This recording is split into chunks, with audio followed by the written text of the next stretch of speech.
내거 시로되라고 지어봤습니다. 하나님께서 교회를 향하여서 주시는 말씀 중에 특별히 이 세상이 여러 가지 이유로서 많이 혼탁한 가운데 특히 이번 주는 텍사스를 비롯해서 그 태풍과 이 홍수가 이제는 동쪽으로 루이지아나하고 조지아하고 플로리다까지 참 영향을 끼치는 그러한 참 어려움에 있습니다. 참 안타깝게도 50명 이상이 사망을 했고 더 많은 숫자가 부상을 입었고 또 더 많은 스트럭처 데미지가 있는 이런 한 주 뉴스를 들으면서 또 동시에 우리를 좀 안타깝게 하는 것은 교회를 향하여서 가장 전 세계적으로 대표적으로 알려진 교회들을 향하여서 비판의 소리도 있는 이 한 주를 지나는 가운데에 하나님께서 교회를 향하여서 오늘 세대에 믿는 사람에게 향하여서 주시는 특권이 무엇인가? 이 생명의 특권이죠. 하나님의 보호와 세상에 알지 못하는 그 평화를 아는 그런 특권인데 교회를 향하여서 또 어떤 의무감을 가져라. 하나님께서 우리에게 부탁하시는 바인지 이런 주제를 가지고 말씀을 나누려고 합니다. 우선 어떤 배경 앞에서 이런 주제를 예수님께서 다루셨는가 먼저 이해를 하자면 예수님이 유대교의 율법을 어겨서 유대인들 생각에 불결하다고 여겨지는 죄인들과 또 병든 자들과 함께 지낸다. 또 외국인들과 결례스럽게 대낮에 여자들하고 공중에서 얘기도 하고 말이죠. 이 어린 아이들을 막 너무 쉽게 가까이 하는 모습을 보면서 이 바리새인들과 서기관들은 다른 사람이 아니었습니다. 믿음의 공동체에 하나님께서 구원을 베푸시는 그 믿음의 공동체의 리더십에 격이 되는 이런 사람들이었어요. 그들이 늘 예수님께서 이렇게 모든 사람들을 관용하고 영접하는 용납하는 이런 모습을 불만스럽게 보고 왔습니다. 여기서도 마찬가지라고 하는 거예요. 우리가 15장 마지막 부분을 봤습니다마는 15장 처음 부분을 보면 모든 세리와 죄인들이 말씀을 들으러 가까이 나오니 바리새인들과 서기관들이 원망하여 가로되 이 사람이 죄인을 영접하고 음식을 같이 먹는다 하더라 그랬어요. 우리가 첫 생각을 하더라도 하나님의 사람들이 하나님의 말씀을 하나님의 마음을 잘 반영하고 가르쳐야 할 사람들이 하나님의 마음을 몰라도 한참 모른다 이런 생각이 든다고 하는 거예요. 바로 예수님께서 이런 것을 아시기 때문에 그 제자들에게도 보라고 가르쳐 주실 목적이 있습니다마는 늘 예수님을 원망을 하고 늘 감시를 하고 그러던 그 유대교의 지도자들에게 뭔가 좀 가르쳐줘야 되겠다. 분명히 가르쳐줘야 되겠다. 바로 이 세 가지의 예화를 통하여서 그 기록한 내용이 15장입니다. 하나님의 믿음의 공동체로서 또 거기에 지도자들이고 하나님의 말씀을 가르치고 치리하는 자들로서 하나님의 마음과 같아야 하는 것이다. 이런 보편적인 메시지입니다. 그래서 하나님이 어떤 분이신지 천국이 어떤 곳인지 천국에 갈 하나님 사람들의 하나님께 향한 믿음의 내용, 즉 믿는 자들의 삶의 내용이 어때야 하는 것인지 이런 것을 좀 가르치시겠다고 하는 겁니다. 또 믿는 사람들, 즉 이 하나님의 사랑의 대상자들이면 공동체 생활 중에 서로와는 어때야 하는지 이런 것들을 한번 좀 가르쳐 주어야 되겠다 생각을 하셔서 이 몇 가지 예화를 드시면서 가르치신 내용이 누가복음 15장입니다. 제일 처음 이야기는 3절에 이렇게 나와 있습니다. 예수께서 저희에게 이 비유로 이르시되, 처음 이야기는 들에서 어느 목자가 양 100마리를 치는데 그 중에 한 마리가 길 잃은 것을 발견하고는 그 99마리 양을 들에 두고 찾아 나서는 이 이야기를 기록하고 있습니다. 4절에 보면 너희 중에 어느 사람이 양 100마리가 있는데 그 중에 하나를 잃으면 99마리를 들여 두고 그 잃은 것을 찾도록 찾아다니지 아니하느냐. 찾은 후에는, 찾기 전에는 절대 안 돌아옵니다. 이 목자는 양이 잃어버렸을 때에는 양을 찾기 전에는 안 돌아온다는 거예요. 이만큼 귀중하다는 겁니다. 그리고 찾은 후에는 5절 6절을 보면은 또 찾은즉 즐거워 어깨에 메고 집에 와서 그 벗과 이웃을 불러 모으고 말하되 나와 함께 즐기자. 나의 잃은 양을 찾았노라 하리라 했습니다. 그래서 기분이 좋아서 어깨에 메고 돌아오는 길에 이웃들과 친구를 다 불러가지고는 나와 함께 기뻐해달라고 큰 잔치를 베푸는 것이 아니냐 하시면서 이게 바로 하나님의 마음이시라고. 7절에 보세요. 내가 너희에게 이르노니 이와 같이 죄인 하나가 회개하면 하늘에서는 하나님께서는 회개할 것 없는 의인 99을 인하여 기뻐하는 것보다 더 하리라. 이렇게 이 이야기의 주석을 해 주신다는 말이에요. 하나님은 물론 99마리의 양과 같이 이미 하나님의 믿음의 공동체에 포함된 자들을 사랑하시고 기뻐하시지만 길 잃은 영혼을 보시면서 즉시 그 한 영혼에게 모든 마음과 신경을 다 쏟으시는 하나님이시라고 하는 말입니다. 의인 99을 인하여 기뻐하시는 것보다 더하리라 라고 그랬습니다. 우리를 덜 사랑한다는 것이 아니라 우리를 구원했을 때에 그렇게 기뻐하심을 좀 깨달으라고 하는 거예요. 이게 하나님의 마음이라는 거예요. 그래서 하나님도 더욱 기쁘고 우리도 그 기쁨에 더욱 동참하기 위해서 하나님의 마음의 엑스텐션의 삶을 좀 살아달라고 부탁하는 이러한 말씀이 되겠습니다. 의인 99을 인하여 기뻐하시는 것보다 더하리라. 이번 주는 집사님 한 분이 우리 교회에 상처를 입고 떠나게 된 젊은 집사 부부를 오랜만에 연락을 했다고 합니다. 그래서 교회 모임에 초대를 했다는 거예요. 초대를 하면서도 웬걸 올까? 아마 안 오겠지 이렇게 생각을 했는데 그 모임이 이루어지는 그 시간에 정작 그 내외가 나타나시더라는 거예요. 그래서 아주 기쁘게 같이 리유니언을 하면서 기쁜 모임이 됐다. 이렇게 저에게 얘기를 해주시는데 저는 이 이야기를 들으면서 하나님이 그 광경을 보시면서 얼마나 기뻐하셨을까 이런 생각이 들었습니다. 둘째 예화는 되찾은 드라크마의 비유입니다. 드라크마는 보통 사람의 하루의 일당 정도의 가치, 은 동전이었습니다. 그러니까 요새 값어치로 생각을 하면 100불 안팎의 가치가 되는 그 동전을 잊어버린 거예요. 큰 돈을 잊어버린 거죠. 8절의 말씀 보세요. 어느 여자가 10 드라크마가 있는데 하나를 잃으면 등불을 켜고 집을 쓸며 찾도록 부지런히 찾지 아니하겠느냐 그랬습니다. 큰 돈이 없어졌으니까 난리를 피우고 찾습니다. 그랬습니다. 그리고 또 찾았습니다.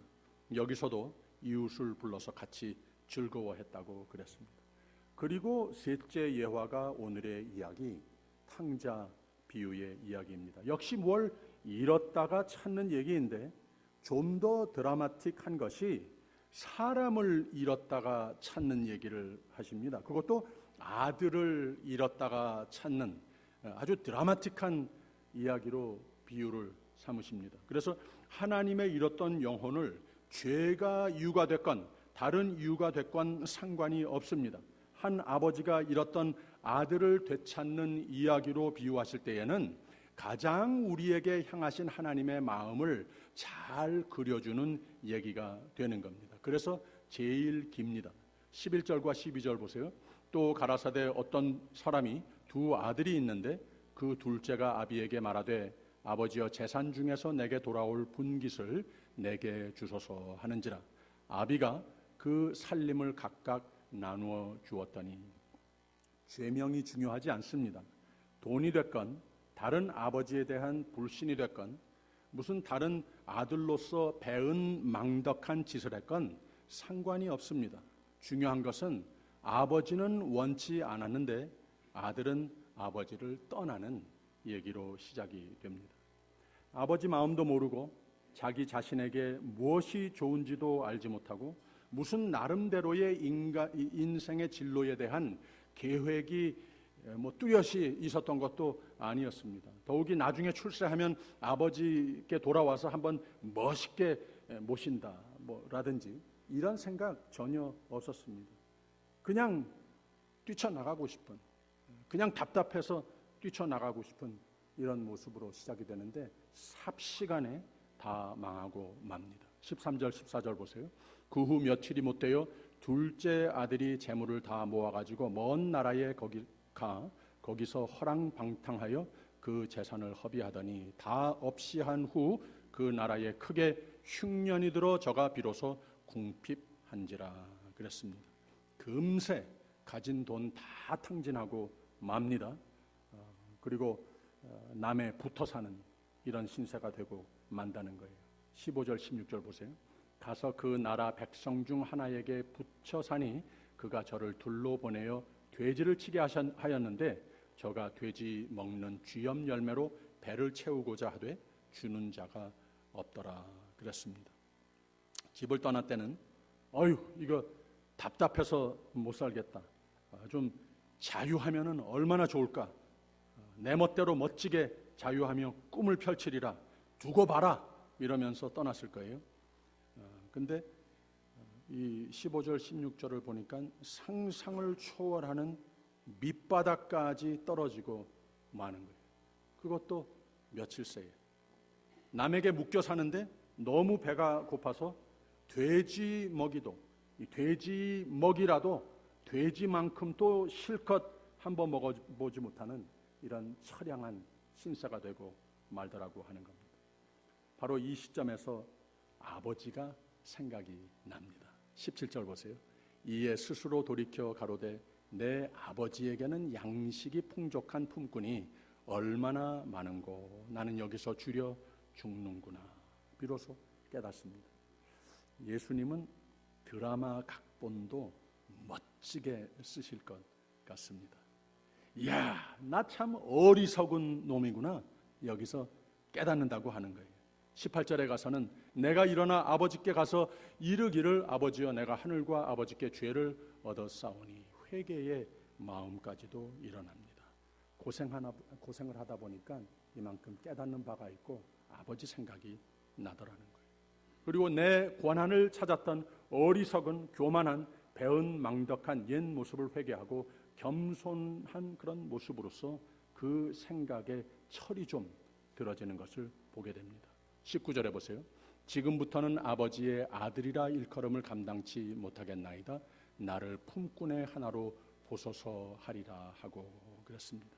내가 한 짓이 있으니까 무슨 면목으로 아들로 내가 돌아가랴. 이 아들 신분이라고 하는 것은 이제는 끝. 그냥 아버지 집에 종 하나라도 삼아주시면은 지금 이런 배고파서 굶어 죽을 지경, 여기에서는 좀 내가 벗어나지 않게 이 정도 마음으로서 집에 돌아가야 되겠다. 아무튼 20절의 첫 부분을 보세요. 이에 일어나서 아버지께로 돌아가니라 그랬어요. 근데 여기서부터 아주 놀라운 일이 생기는 거예요. 일이 어떻게 될런지 몰라도 죽든지 살든지 아버지께 그냥 돌아가자 하고 일어섭니다. 아버지를 떠나서 멀리 갔더니 꿈이 다 깨지고 점점 더 힘만 들고 배만 고프고 마음은 자유로워질 줄 알았는데 점점 더 괴로워만 지고 이렇게 죽을 바에야 죽어도 아버지 집에 가서 죽는다 하고 일어서서 집을 향해 갑니다. 아버지와 나와의 관계에 대해서는, 아버지 집에 대해서는 나는 이제는 거기에 해당되지 않는다. 아예 단념을 해버리는, 나는 구제불능이다. 이런 마음을 가지고, 그러나 일어서서 내가 무엇 할 것 아무것도 없지만 아버지 집을 향해서 처음으로 다시 몸을 돌리우는 이런 모습이더라고 하는 거예요. 여기서 놀라운 것이 아직도 상가가 먼데 했는데, 이게 무슨 말입니까? 이 아이는 아버지 집에서 아직 길이 멀다는 거예요. 아직도 한참 가야 됩니다. 집도 안 보이고 아버지도 안 보입니다. 그런데 바로 while he was still far off, 아직 멀리 있을 때, 아직 집에 도착하려면 멀었는데 아버지가 저를 보고 라고 그랬다는 거예요. How could this happen? 어떻게 아들은 안 보이는데 아버지는 아들을 볼 수 있었을까? 저는 이렇게 생각을 합니다. 잘 들어보세요. 이 아들은 아버지 등을 돌리고 멀리 멀리 떠나갔지만, 잘 보세요.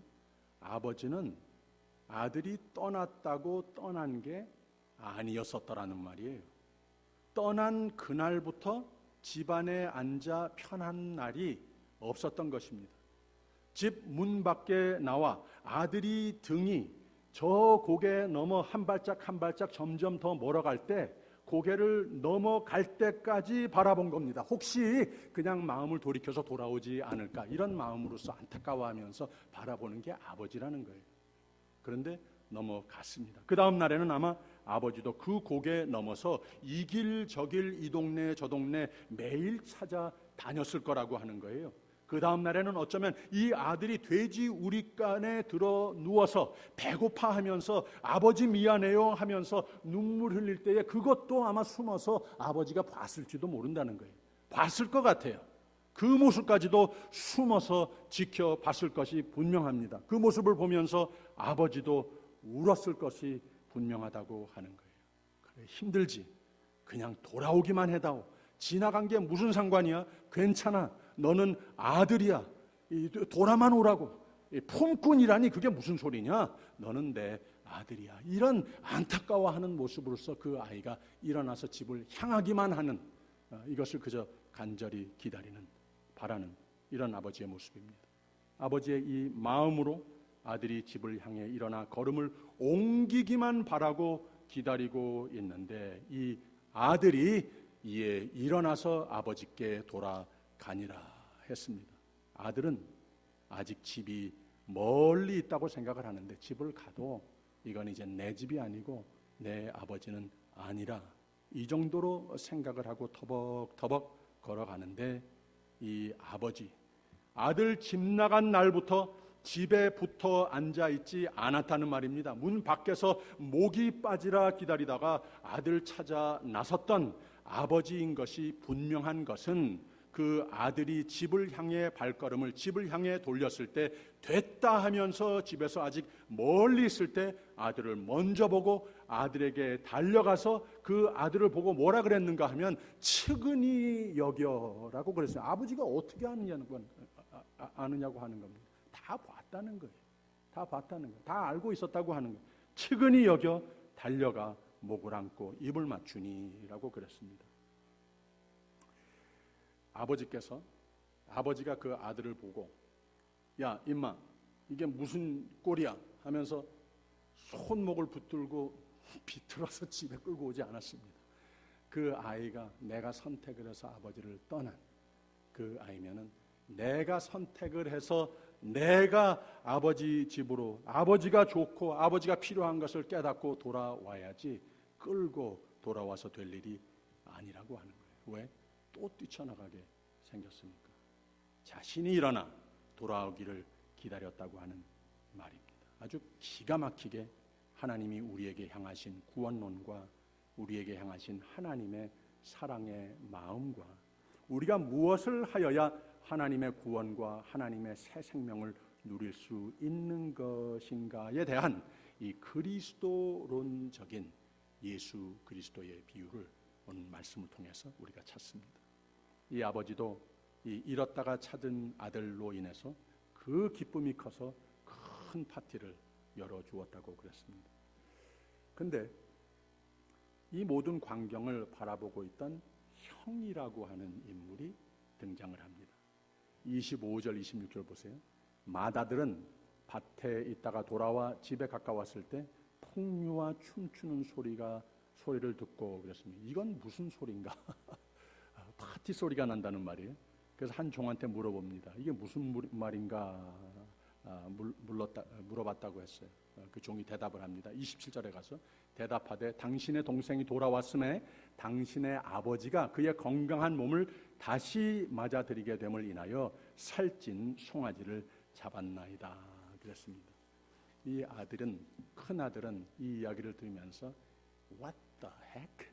이게 도대체 무슨 이런 일이 생길 수 있는 거죠. 그 자식 미워 죽겠는데 집에 돌아왔다고 좀 방에 가둬놓고서는 좀 실컷 이래야 되겠는데 파티를 열어주다니 이게 말이 안 돼. 화가 날 대로 났다고 하는 거예요. 그래서 아버지가 좀 들어오라고 하는데도 나 안 들어갑니다. 이게 도대체 무슨 이런 일이 있을 수 있습니까? 절대 안 들어갑니다. 화가 날 대로 나고 아버지에게 막 이 원망을 합니다. 아버지께 대답하여 가로되 내가 여러 해 아버지를 섬겨 명을 어김이 없거늘 내게는 염소 새끼라도 주어 나와 내 벗으로 즐기게 한 일이 없더니 나 착하지 않습니까? 그런데 다 아버지 말 그대로 지키지 않습니까? 그런데 왜 나한테는 한 번 파티 무슨 뭐 좋은 선물 해주신 적 없이 이 아이 돌아왔다고 이렇게 하실 수 있습니까? 아버지의 살림을 창기와 함께 먹어버린 이 아들이라고 그랬는데 그 원어에는 뭐라고 써 있는가 하면은 당신의 아들이라고 이렇게 말을 했어요. 내 동생 아니라는 거예요. 나하고 상관없는 아이라고 하는 거예요. 근데 내 집에 들어와서 이 당신이 아들 삼으려면 삼으십시오. Doesn't have anything to do with me. 이 정도로 화가 난 겁니다. 하나님께서 우리에게 향하신 그 마음은 전혀 모르는 그러한 모습을 상징하는 이 아들의 큰아들의 원망이라고 하는 겁니다. 여기에 바로 아버지가 대답을 하지 않습니까? 이게 오늘 읽은 말씀입니다. 아버지가 이르되 예 너는 항상 나와 함께 있으니 내 것이 다 내 것이로되 그랬습니다. 이 죽었던 아들이 살아 돌아왔으면 내가 아버지로 당연히 기쁘지 않겠느냐. 그런데 이 파티하는 날이지만 내가 왜 마음 한구석에는 아픈 줄 아니? 이것은 내 아들, 큰아들이 되는 내 마음을 좀 알아주고 내 마음의 엑스텐션이 되어야 할 내 큰아들은 알아주지 못하는 이 집으로 살아 돌아온 동생을 미워하는 그 마음이 더 안타까운 것이다. 이렇게 말씀을 하고 있는 아버지의 모습이자 또 하나님의 모습을 상징하는 말이라고 하는 겁니다. 조금 주석을 하자면 형은 유대교를 상징하는 모습입니다. 처음에 무슨 말씀으로 시작을 했다고 15장이 시작됐다고 그랬죠. 모든 세리와 죄인들이 말씀을 들으려 가까이 나아오니 바리새인과 서기관들이 원망하여 가로되 이 사람이 죄인을 영접하고 음식을 같이 먹는다 하더라 그랬습니다. 그 모습을 그대로 이 예화를 통해서 예수님이 보여주고 있는 겁니다. 그래서 이 말씀의 메시지는 두 가지 중요한 것을 우리로 깨닫게 합니다. 하나님의 사랑에 대해서 우리가 감사하자. 이것을 가장 귀하게 여기는 믿음의 사람으로 승리하자. 18절 19절 다시 내가 일어나 아버지께 가서 이르기를 아버지여 내가 하늘과 아버지께 죄를 얻었사오니 지금부터는 아버지의 아들이라 일컬음을 감당치 못하겠나이다. 나를 품꾼의 하나로 보소서 하리라 하고 하나님과 우리의 관계는 그 죄로 말미암아 구제불능한 우리의 모습이었었다고 하는 거예요. 근데 믿기만 하면 된다고 하는 겁니다. 이에 일어나서 아버지께로 돌아가니라 그랬을 때 바로 아직도 상가가 먼데 아직도 구제불능인데 아버지가 저를 보고 측은히 여겨 달려가 목을 안고 입을 맞추니 바로 예수 그리스도 안에 하나님께서 우리에게 향하신 마음 그대로를 잘 그리고 있는 말씀 아닙니까? 하나님이 세상을 이처럼 사랑하사 독생자를 주셨으니 저를 믿는 자마다 멸망치 않고 영생을 얻으리라. 우리가 할 것, 가져올 것 아무것도 없습니다. 그냥 믿기만 하면 하나님께서 우리에게 예수 그리스도 안에 우리에게 달려오셔서 성육신하셔서 우리에게 달려오셔서 이 생명을 주신 분 아니냐고 하는 거예요. 22절에서 24절까지 아버지는 종들에게 이르되 제일 좋은 옷을 내어다가 입히고 손에 가락지를 끼우고 발에 신을 신기라. 그리고 살찐 송아지를 끌어다가 잡으라. 우리가 먹고 즐기자. 이 내 아들은 죽었다가 다시 살아났으며 내가 잃었다가 다시 얻었노라 하니 저희가 즐거워하더라 그렇습니다. 이것이 바로 하나님께서 교회를 향하여 믿는 자들에게 향하여 베푸신 생명의 사랑의 특권이라고 하는 거예요. 그러나 it doesn't stop there. 둘째의 교회 모습이 반드시 있다고 하는 거예요. 이것을 깨닫고 이런 모습도 우리가 갖추어야 된다고 하는 거예요. 교회가 어떤 곳인가, 교회가 어떤 곳이 되어야 하는 것인가, 이 형의 모습, 이 모습을 보면서 우리가 좀 무언가 깨달아야 한다고 하는 겁니다. 바로 그 종이 말했을 때에 이 동생이 돌아온 것을 보고 아버지가 기뻐서 파티를 열어주고 있습니다. 이런 것을 보면서 원망을 할 것이 아니라 아버지의 마음을 깨달을 줄 알아야 된다고 하는 거예요. 다시 한번 31절 32절의 말씀에 이 아버지가 이르되 예 너는 항상 나와 함께 있으니 내 것이 다 내 것이로다. 내 것이 다 내 것이로다. 이 아버지가 큰아들에게 말한 그 말을 하나님께서 바로 교회를 향하여서 하시는 말씀으로 들어야 합니다. 이게 무슨 말인가? 내 것이 다 내 것이라고 하는 것은 이 집도 내 것이고 여기에 있는 모든 재산 다 나 가진 것 모든 것 다 내 것 아니냐?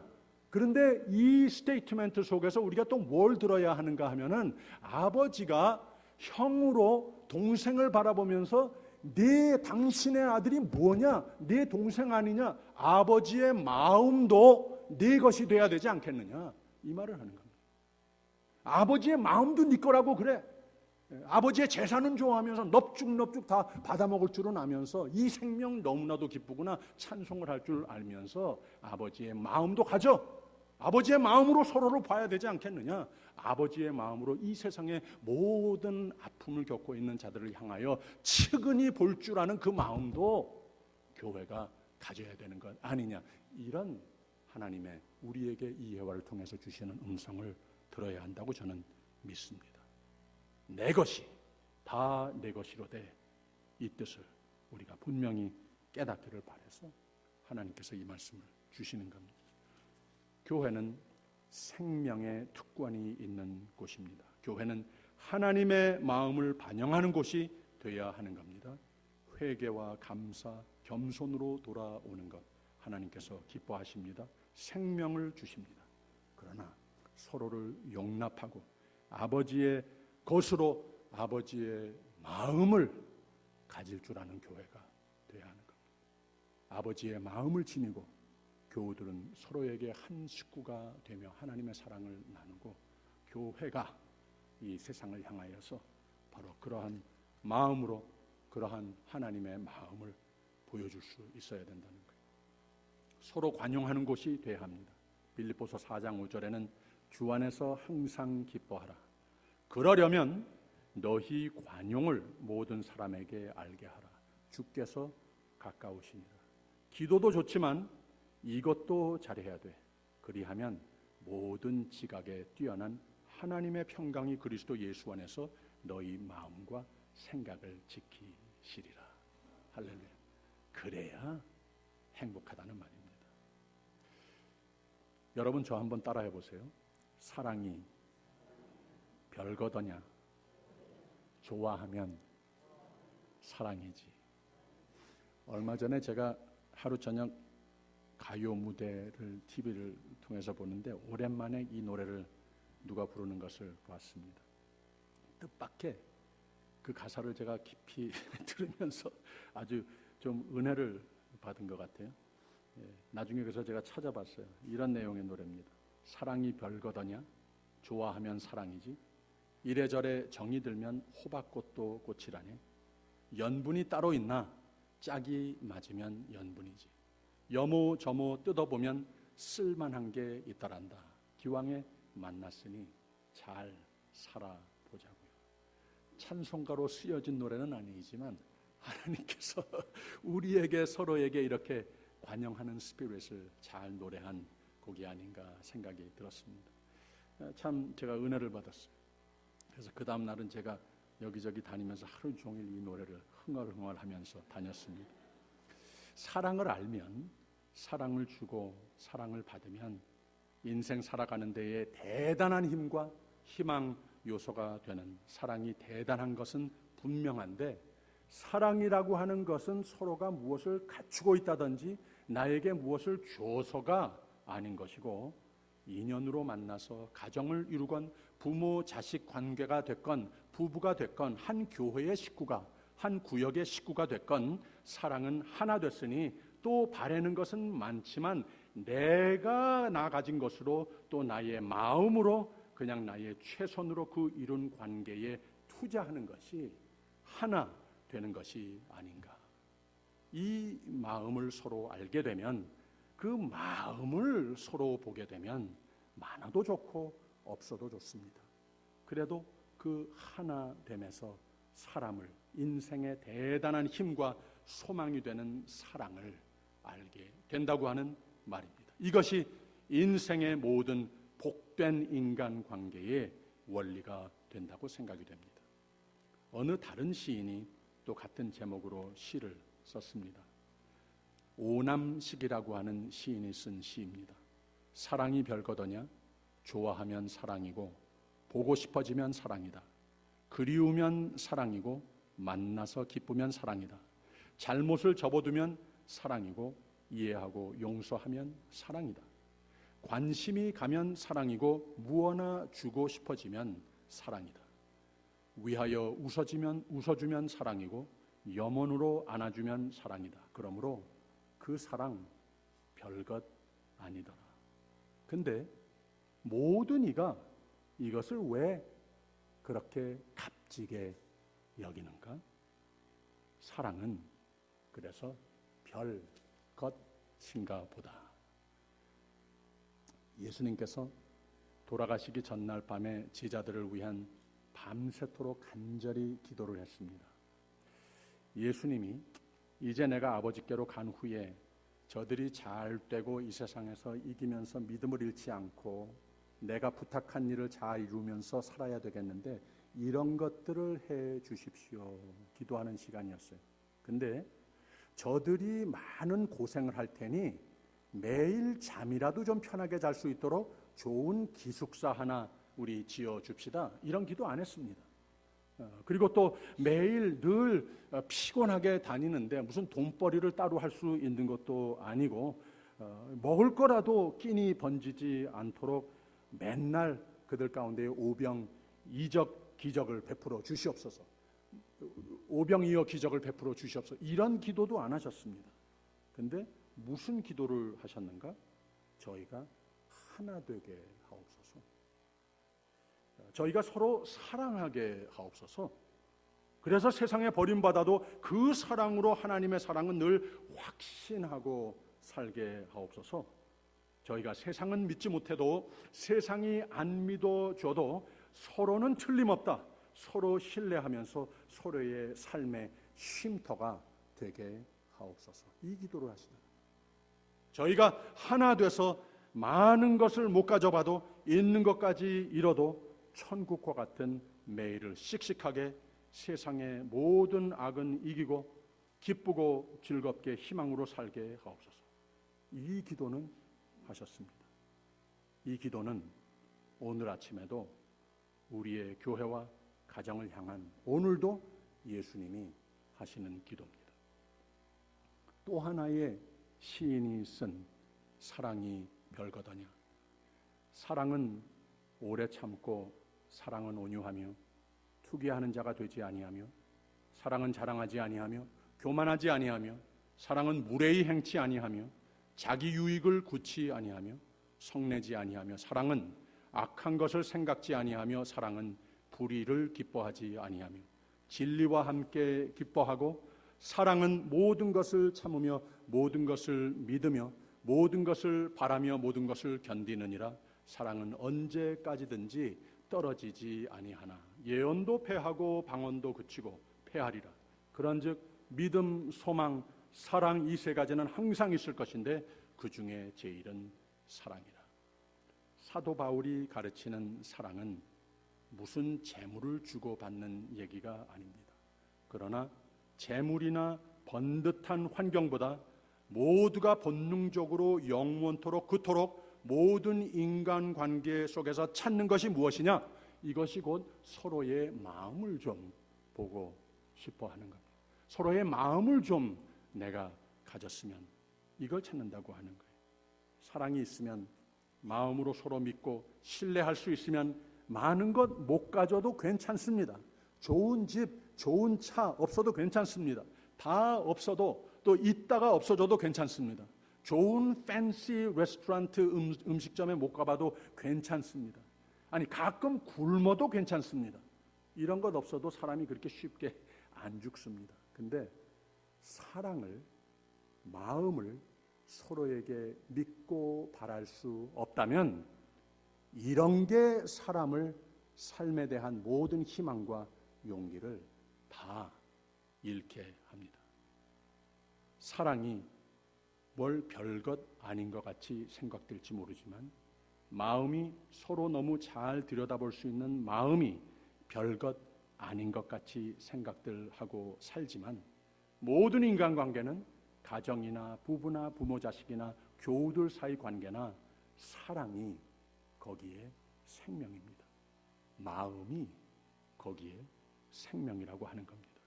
사랑과 마음이 있는 곳에는 그 외에는 늘 모자라도 세상이 바뀌어도 그 집과 그 교회는 이런 모든 공동체는 참 안식처, 천국을 맛보는 곳이 되는 겁니다. 누가 들어야 할 하나님의 음성입니까? 내 것이 다 내 것이로 돼. 32절에 내 이 동생은 죽었다가 살았으며 내가 잃었다가 얻었기로 우리가 즐거워하고 기뻐하는 것이 마땅하다 하니라. 내 것이 다 내 것이로 돼. 저 네 동생 어떻게 죽었다가 살았는지 아느냐? 우리가 즐거워하고 기뻐하는 것을 알아서 죽을 아이가 산 거야. 그 마음만 이 아이가 알면 되는 거야. 근데 당신 아들이 도대체 무슨 소리냐? 나와 같이 사랑으로 살아라. 너와 나 하나 되자. 너희 서로 하나 되라. 한 마음으로 우리 함께 즐거워하며 기뻐하며 천국을 누리며 살자. 기도하겠습니다.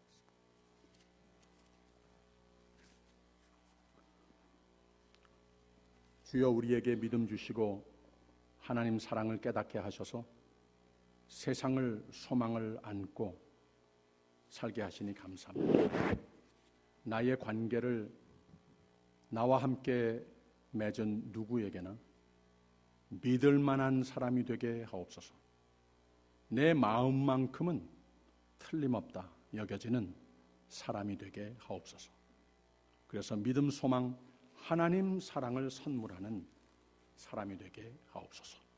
예수님 이름으로 기도하옵나이다. 아멘.